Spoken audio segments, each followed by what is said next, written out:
A good one for sure. Always makes me happy, to see the car for the first time completed. This was actually 5 minutes ago now, and I'm still digesting it and trying to turn around to have a look because it looks really beautiful. Again, another step more beautiful compared to last year. I think the red is a bit more alive, a bit more bright. The car is a bit more styled, a bit more redefined. Looks like a good evolution from last year.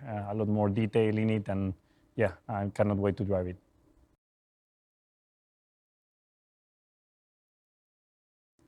Obviously, to try and improve those numbers, but I think the priority this year for the team is to make another step forward, like we did last year. Now we want to do another step and definitely get in that fight for the World Championship, for all the race wins, and yeah, try and be as competitive as we can, but at the same time trying to improve in all the areas that we've set ourselves the goals.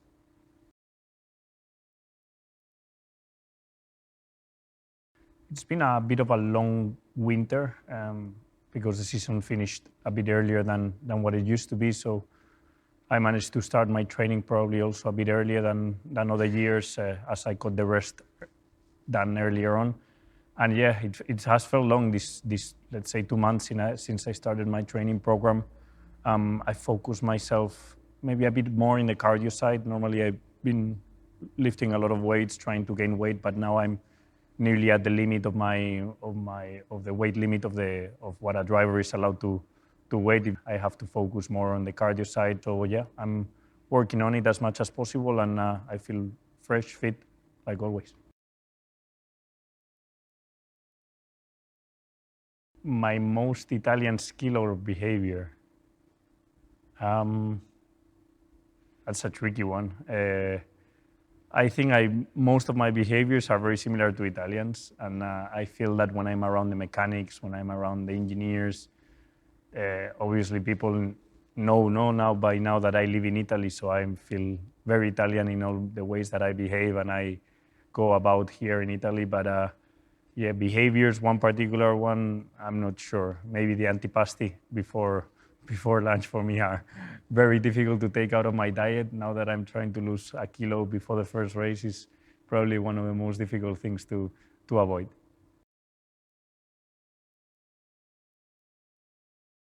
Yeah, for sure. I mean, we have to know. We have a lot of fun away from the circuits.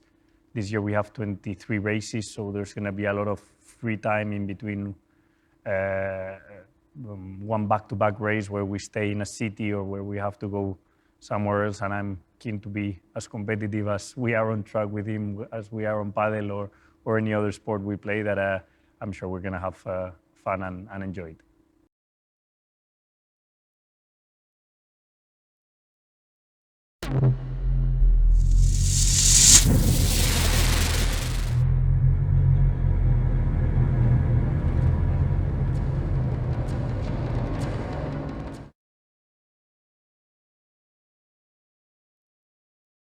It feels amazing. I mean, it was only 2 minutes ago that I saw it for the first time fully mounted, but it's always an amazing feeling. It means that the start of the season is very soon, which is exciting times. We've been putting a lot of work into the new car, and now it's finally all done. So the test very soon, and then the first race.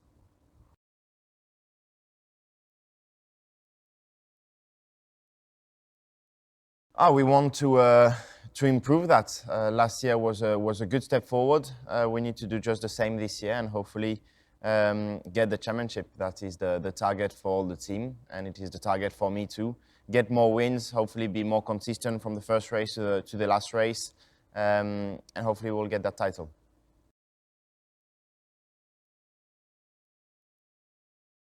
It feels good. We always need to wait before putting the real car on track to obviously correlate all data. But on the simulator, it feels positive. There are some differences, so we need to adapt a little bit the driving style. But overall, the feeling is good. It seems that the weaknesses that we had last year are better for this year, which was the goal. But we still need to wait the first few real laps before speaking.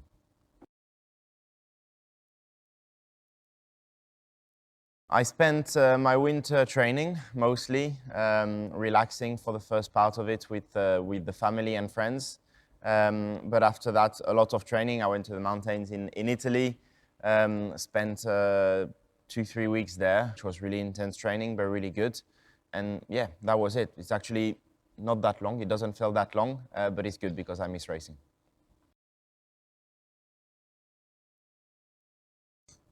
Well, I guess the same as every year. Monaco and Monza are the two most special ones for us and for me. Monaco is my home race. Monza is the home race for the team, and we have a lot of support there, so these two races. And Las Vegas will be a very, very special event too. It's new on this year's calendar. Formula One in the US is getting bigger and bigger, so I'm pretty sure it's going to be very, very special.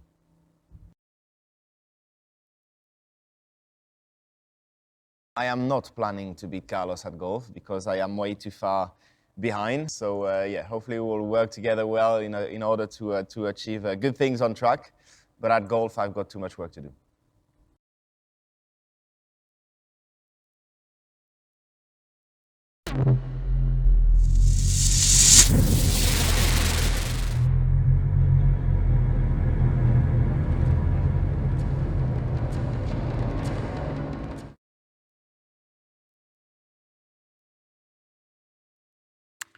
Very busy.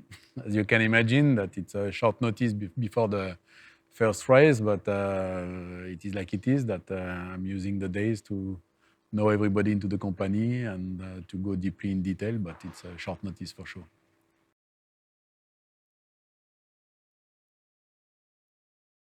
First, it's true that it's always very emotional. It's the baby for one season, that it means that when it's come to the reality, it's always a bit emotional. I love the car. I love the red. And with the large Ferrari on the rear wing, I'm more than pleased. But now, at the end of the day, the most important is the speed of the car. And that I think that we are focused today on delivery, but quite soon we'll be focused on performance.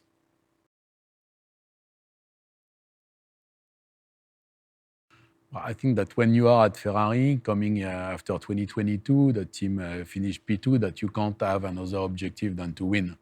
I don't want to say that it will be easy, because I think on the grid that you will have Red Bull and Mercedes with exactly the same target, and only one team will win and only one driver will win the championship. But at the end of the day, we need to have this kind of target. We need to be in the mindset to do a better job tomorrow than today, and to be always trying to improve the system.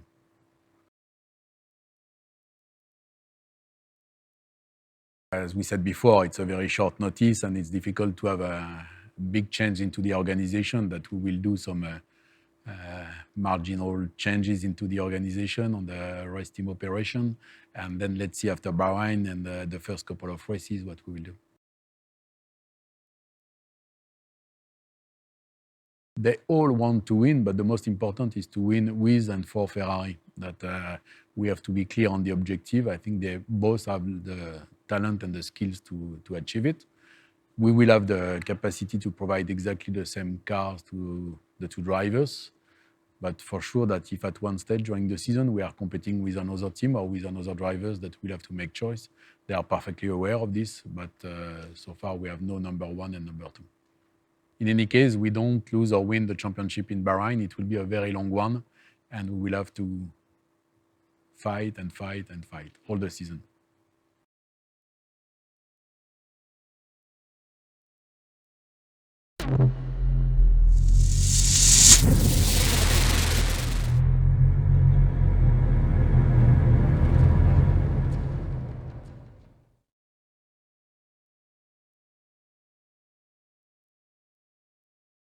We think the best way to deal with such a long calendar is to create the best environment for our team. But creating the best environment means putting the right conditions for them to work in the best atmosphere, to work in an environment that will allow them to express themselves at best. So Then, of course, we decided to take a little bit of perhaps difficult to start with approach. We decided to go the route of rotation. So we are rotating our teams where possible. Of course, it doesn't apply to every team members, but wherever we feel that the rotation is possible between the factory-based group and the race group, we have a light rotations in such a way that people can have perhaps a little less long calendar and also have a stronger connections with the factory. Finally, we try to form an as protective bubble as possible around our race team.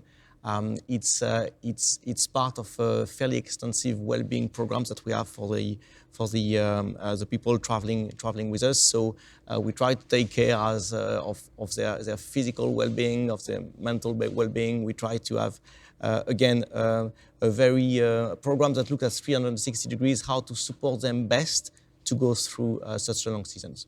And of course, nobody is forgetting that it's the best job in the world, so we all go into it with a smile on our face. In 2023, only 13 races will have what we call the standard race format.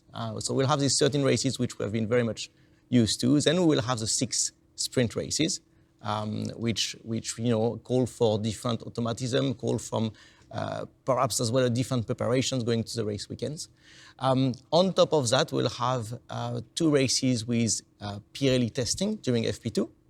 And finally, a new entry, should I say, for 2023, we'll have 2 more races where we'll test an alternative tire allocations, whereby the drivers will have to use the hard compound in Q1, the medium compound in Q2, and the soft compound in Q3. So as you can see, only 13 standard races, very many variations around that for the other races.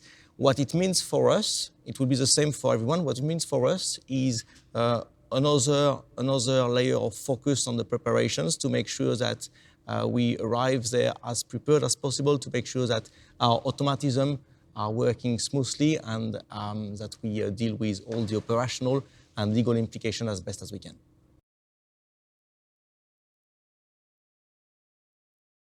Of course, we had a very, very extensive review of 2022, trying to find out where we have performed strongly, obviously analyzing deeply where we have been lacking, as there is no need to hide. We have learned some of the things last year in the hard way on Sunday afternoon. So, of course, we have had this 360 review. What it means for us is that we are concentrating on giving our people the best platform to express themselves. So we have been reviewing our processes, we have been reviewing the way we are working in order to make sure that each individual can express itself at best, individually and of course collectively.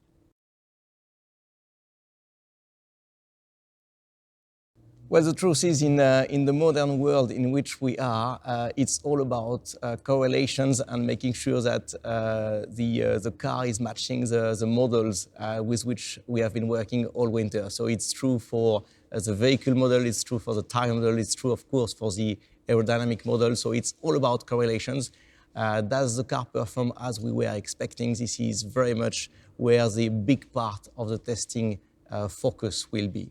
Now, of course, once this is done, once this mapping of the car is done, we will then be trying to explore its setup envelope, trying to push its limitations to understand how to improve it further. And then, of course, with the test being so close to the actual race weekend, we will dedicate some of this testing time to start our race weekend preparations, to start to do pit stop, quali simulations, race simulations with both Charles and Carlos.